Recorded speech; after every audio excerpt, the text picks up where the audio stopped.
안녕하세요. 오늘은 제14강 삼포도에 대해서 공부해 보도록 하겠습니다. 지금 우리가 공부하는 단원을 통계라고 말하고 있는데요. 지금 통계라는 단원은 중학교 1학년 때도 한번 배우셨었어요. 근데 통계라는 단원이 어떤 단원이라고 말씀을 드렸느냐 하면 우리가 필요로 하는 어떤 자료를 조사해서 그렇죠? 수집하고 또 그것을 누구든지 이용할 수 있게 정리를 할 것이어야 되고 그래서 우리가 이 통계를 다른 말로 자료의 정리라고도 말합니다.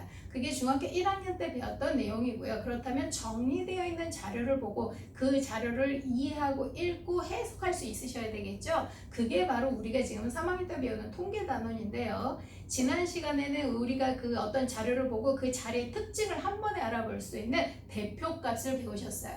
그렇다면 오늘 배우는 삼포도는 뭐냐면 그 자료가 흩어져 있는 상태를 나타내는 그것을 삼포도라고 합니다. 흩어질 산자, 그러니까 흩어져 있는 정도, 자료가 어떻게 흩어져 있는지를 본다라고 해서 삼포도인데, 자, 이거는 곧 다른 말로 분포 상태를 의미하고, 이 분포 상태는 누구를 기준으로 해서 어떻게 분포되어 있는지 보는 거냐면 평균을 기준으로 해서 보는 거예요. 평균 기준, 그 자료들이 평균 기준으로 어느 정도의 상하게 흩어져 있는지를 보는 거기 때문에 그 평균과 그 별량과의 차이를 구해야 할 것이고 그걸 우리는 편차라고 합니다. 그러니까 편차는 별량 빼기 평균인데요. 별량에서 평균을 물론 뺄 수도 있고 평균에서 별량을 뺄 수도 있겠죠. 그 차이를 구한다는 건. 그런데 별량 빼기 평균으로 약속을 정해서 공식화했고요. 따라서 편차 내는 공식은 별량 빼기 평균 기억하셔야 될 것이며 별량이 더 크면 당연히 편차가 양수가 나올 거고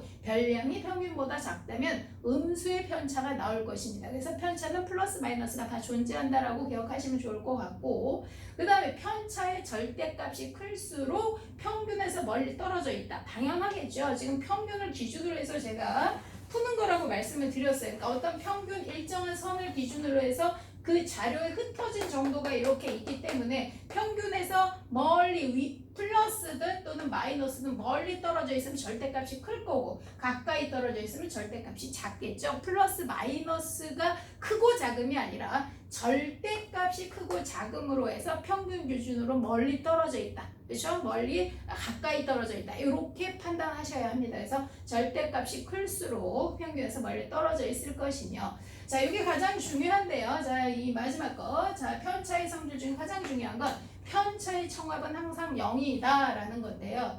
자, 이 편차의 총합이 왜 0인지를 이해하시려면 뭐를 정확하게 알고 계셔야 하느냐면 평균을 또 정확하게 알고 계셔야 되는 거예요. 예를 들어 우리 반 수학 평균이 70점이다 라는 의미는 뭐냐면 만약에 30명이면 1번부터 30번까지 모든 학생의 점수가 수학 점수가 70점이라는 거예요. 우리 반 수학 평균 70점, 그럼 1번부터 끝번까지 모든 학생이 수학 70점을 맞았다는 거죠.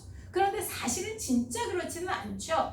평균 70점보다 잘 높게 받은 애도 있을 거고 평균 70점보다 못 받은 애들도 있을 거예요. 그러면 70점 기준으로 해서 잘 받은 플러스 나는 점수들이 이 모자라는 점수를 쫙 채웠을 때 70점으로 일렬로 쭉 맞는다. 이게 바로 평균의 개념이거든요. 그렇다면 평균보다 잘 본 애들이 플러스 편차가 될 거고 평균보다 못 본 애들이 마이너스 편차가 나올 텐데 이것이 플러스 마이너스에서 꽉 채워져서 딱 맞아 떨어져야 평균이 나오는 거기 때문에 당연히 플러스 편차 마이너스 편차를 더했을 때 0이 나와야 제대로 된 평균을 구하신 거예요. 따라서 편차의 총합은 항상 0이다. 반드시 기억하고 계셔야 합니다. 자, 그렇다면 이 삼포도는 어떻게 계산을 하는 것이냐? 삼포도의 대표가 뭐냐면 분산이에요. 삼포도의 종류 중에 분산과 표준 편차가 있는데 곧 우리는 이 삼포도라는 게 흩어질 정도를 나타내는 거라고 얘기했어요. 평균을 기준으로 해서 어느 정도 흩어져 있습니까? 어느 정도 편차가 납니까? 라는 것을 바로 삼포도라고 하기 때문에 그렇다면 이 차이 나는 편차들을 대표하는 편차의 평균을 구하면 되겠죠. 그렇죠? 편차들을 쭉 해서 그것을 대표할 수 있는 대표값의 대표 평균을 구해주시면 되는데 여기서 배우신 거와 마찬가지로 지금 편차의 평균을 구할 수가 있다 없다? 없다.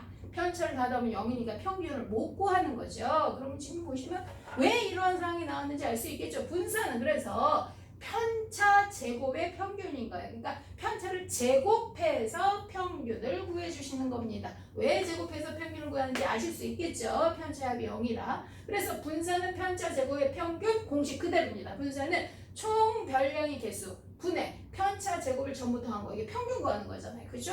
편차를 다 제곱한 것을 평균 구하는 방법이니까 말과 공식이 일치합니다. 그죠? 그래서 분산되는 공식 당연히 기억하고 계셔야 되고요. 자, 표준 편차예요.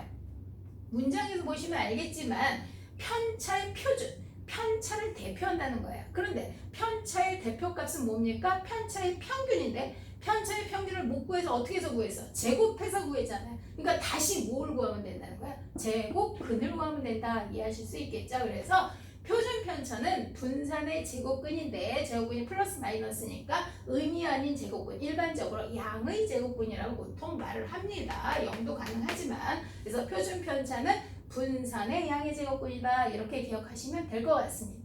자, 그래서 오늘 배운 이 삼포도의 가장 큰 특징이 뭐냐? 어떤 거를 배우는 거냐? 자료의 분포 상태, 누구를 기준으로 해서 평균을 기준으로 해서 어떻게 자료들이 분포되어 있는지를 보는 거기 때문에 자, 지난 시간에 배운 대표값과 오늘 배운 삼포도를 이용해서 우리가 자료를 분석하고 이해하셔야 되는데 자, 평균은 이제 대표값의 대표가 평균이잖아요. 그죠? 그러니까 평균으로는 자료를 어떻게 분석한다? 어떤 수준이 높거나 낮음을 평가한다라고 얘기하실 수 있겠죠. 만약에 성적이라면 성적이 높으면 A반, B반 중에 평균이 높은 반이 수준이 더 높은 반입니다. 그렇죠? 뭐 A반, B반 달리기 시합을 했다. 그런데 달리기 평균이 이건 뭐야? 높으면 안 되죠. 작은 것이 오히려 또 A반 애들이 더 달리기 잘한다. 등등 어떤 높고 낮은 수준을 평가하는 것이 평균이라고 할 수 있고 자 분산은 그 자료가 그 평균을 기준으로 해서 고른 정도인데 이게 무슨 말이냐 A반 B반 똑같은 평균 A반 B반이 똑같이 지금 평균 70점이라고 한번 생각을 해볼게요. 자 평균이 똑같이 70점이면 두 반의 어떤 수준을 평가할 때는 수준이 똑같다라고 얘기할 수 있지만 분산이나 표준 편차고 분포 상태를 해보니까 분산으로 그냥 해보겠습니다. 분산으로 A반은 10이 나오고 분산으로 B반은 5가 나왔어요. 이게 무슨 말이에요? 편차를 각각 구해서 평균 구한 거잖아요. 그럼 이게 분산이 되게 크다는 뜻이는 편차가 크다는 거예요. 그렇다면 그 학생들은 A반에 해당되는 학생들은 평균 70점은 똑같지만 그 70점 기준으로 해서 학생들이 그 분포 상태가 좀 널리 퍼져 있는 거예요. 뭐 예를 들면 100점도 있고 뭐 밑에 30점, 40점도 있고 예를 든다면 그렇다는 거죠. 그러니까 70점 기준으로 해서 학생들의 성적 상태가 좀 들쑥날쑥하다는 겁니다. 아주 성적이 70점 많이 높은 애들도 있고 많이 낮은 애들도 있고 자 그렇게 되면 편차가 커지기 때문에 분산이 커지겠죠. 그러나 B반 같은 경우는 똑같은 70점인데 분산이 만약에 5가 나왔다는 얘기는 결국 편차가 작다는 뜻이고 편차가 작다는 말은 평균 기준으로서 그 학생들이 성적 차이가 많이 안 난다는 거잖아요. 그러니까 70점 기준으로 예를 들면 바글바글 모여 있다는 거예요. 우리는 이렇게 말할 때 뭐라 그러냐면 고르다라고 말합니다.